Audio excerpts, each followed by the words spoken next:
જય ગૌ માતા વિસાવદર ગોકુળ ગૌરવ ટ્રસ્ટ. આ અમારે હમણાં મેં તમને વિડીયો મેં અપલોડ કર્યો હતો કે એક નંદી મહારાજનો પગ ને એક આ ગૌ માતાનો પગ ભાઈ બંનેને આવી ગયા છે. માતાજીને ચડાવી દીધો. હજી આપણે નંદી મહારાજને બાકી છે, ત્યારે તમે ચડાવું છું. તમે જોઈ લો મિત્રો એ રીતના છે. અને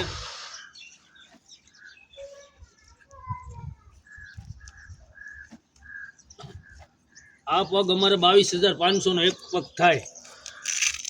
પણ હું છે આ અમારે 6 મહિને અથવા વરદી બનાવવા પડે. એનું કારણ છે કે એના મસલ આવે, થોડોક લોહી ચડે એટલે મસલ વધવાના છે. એટલા માટે અમારે થોડોક સમય એના પગ બનાવવા પડે. પણ પગ બનાવી એટલે એક ફાયદો થાય છે કે એની આપણે કમર આવે ને, કમર ભાંગતી નથી, આયુષ્ય વધી જાય છે. નકર એની અમુક ઉંમર થાય ને એટલે એનો કમર ભાંગી જાય.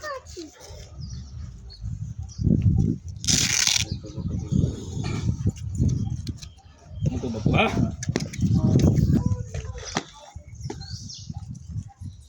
આ મિત્રો હમણાં પગ નથી ચડાવ્યો ને એટલા માટે થોડુંક આ રીતના હાલે છે. હાલો હાલો બોલે હાલે છે. હા માતાજી જો મિત્રો હજી હાલો હાલો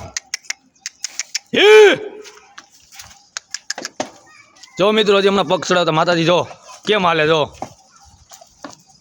એ